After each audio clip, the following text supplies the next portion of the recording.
In the interrogation room of the police station, a man is under investigation for murder. Mr. Vincent Stevens tells his version of events. It begins with a man named Luke entering a loft room in New York City. He enters the room and drops his belongings when he sees a dead woman lying face down on the bed.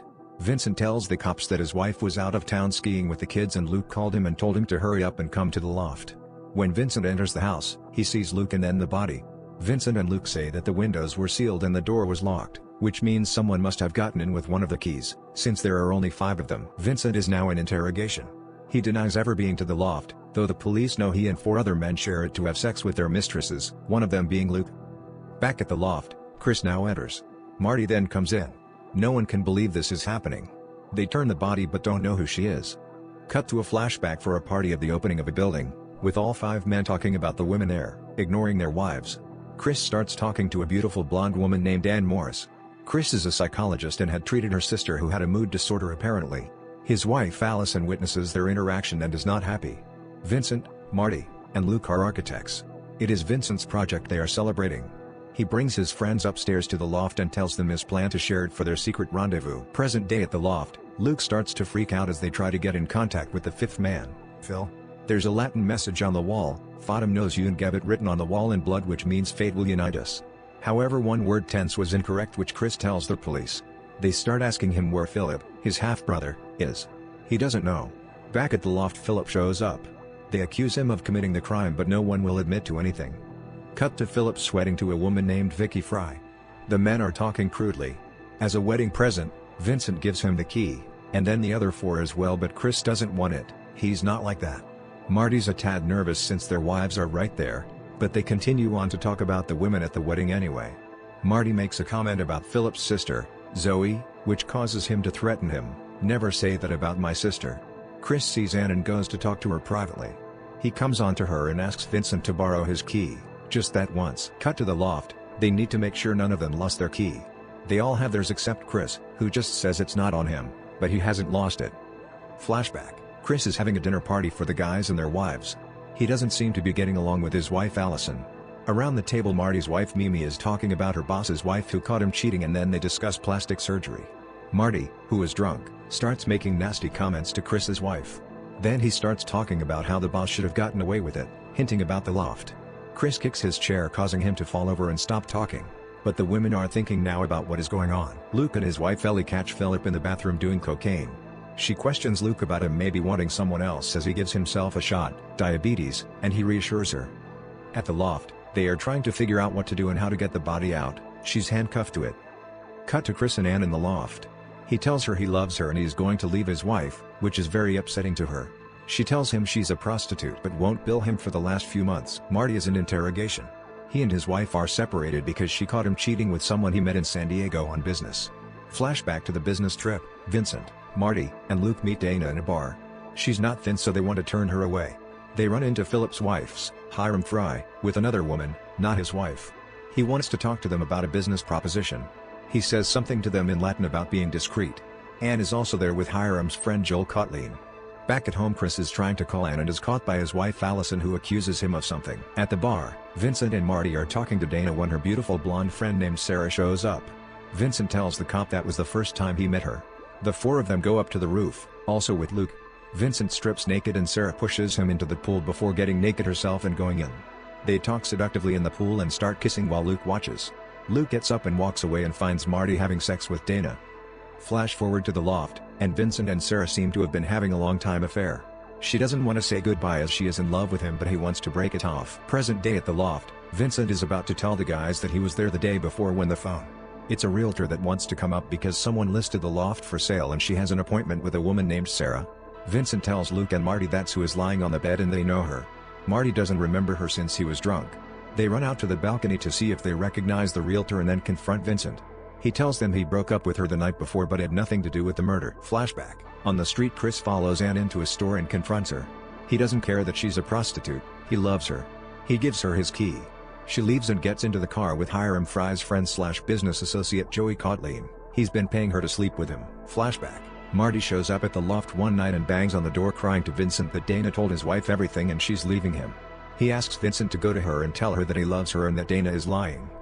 Present day. At the loft, Philip picks up the knife that was left on the bed and it winds up in Vincent's hands. They are all arguing now, trying to figure out what to do, and wind up attacking each other. Flashback to Philip in the loft with a prostitute, who is handcuffed to the bed. He is high on cocaine and raped her. Chris and Vincent show up and Philip starts yelling at Chris about how Chris grew up in his comfy life while he and Zoe, their sister, were in a crappy situation. Their mother had died and so they each went to live with their respective fathers. Chris had a good life and Philip and Zoe were tossed around in foster care. Chris tries to pay her off to get her to not go to the cops, but she leaves saying no. This story is new to Marty and Luke. Luke speaks up and admits that he had been recording all their encounters. He is then accused of being gay, getting off while watching them, again, but he's never used the loft to cheat on his wife. He didn't record them last night, however, because Vincent didn't tell them he was coming. He's very scared now because everything he's done has been documented. Luke asks him what he thinks will happen if everyone finds out the truth. Very threatening. Cut to a fundraiser which took place the night before. Vincent is telling his wife he can't go on a ski trip. Allison is accusing Chris nonstop. He asks her if she's the one seeing someone else. Vincent goes over to Hiram and his wife and Joel and his wife in a small group and talks about San Diego, as a threat not to say anything. Marty's wife confronts him and makes comments about his cheating and implies that maybe she already slept with someone else too. Philip and his wife fight also. Anne is there, and she texts Chris and he follows her to the bathroom. Joel approaches Chris and says his friend is playing with fire. They discuss Anne and it comes out that the first time Anne was paid to sleep with him. Philip goes to get Zoe, and gets in a brutal fist fight with a guy who is with her. Hiram tells Philip he never wants to see him again and to stay away from his daughter. Zoe cries to Vincent, who then sees Sarah. He tells Sarah that she's just his friend's sister. He tells Sarah he loves her, but it's not that simple. He tells her to meet him in the loft. She tells him she can help him make the choice as she walks towards his wife, but Luke bumps into her and tells her not to do it. You'll regret it. All the women start looking at him. Cut to the loft, present day. All 5 of them suddenly drug Vincent. They were there that morning and saw that Sarah had killed herself with pills. That's how Luke had found her. He showed them all the videos. Vincent had slept with Anne, Marty's wife Mimi, and Philip's sister Zoe. The time he had slept with Mimi was the night Marty begged him to go talk to her, and that's what she was implying to him at the fundraiser. He's starting sleeping with Zoe right after the wedding, and he was her first. He also paid Anne to sleep with Chris that first time so that he would share the loft with them. That morning, all 4 men agree to frame him for her murder, as long as he admits that he was there that night. They have 2 hours to work it out and set up alibis. Philip, with images of him and his sister flashing through his head, snorts cocaine and then slits Sarah's wrist and cuts her open.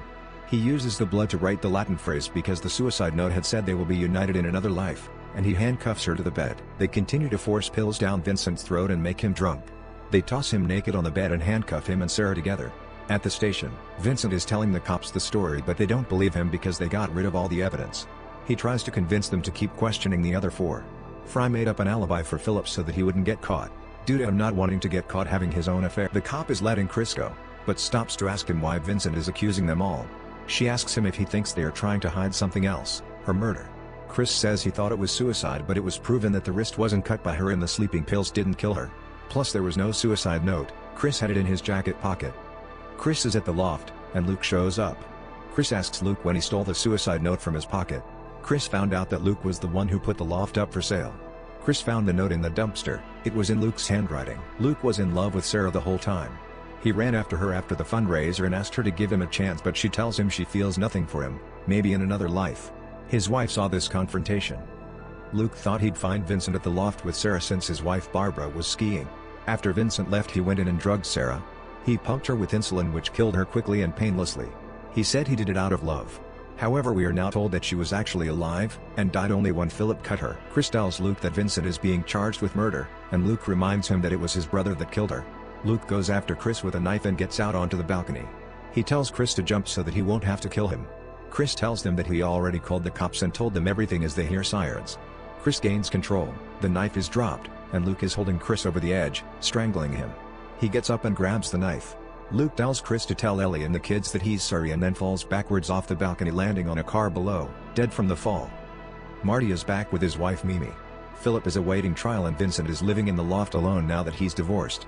Anne approaches Chris and they appear to have a fresh start together. And that's it. Subscribe, like, and thanks for watching. Goodbye.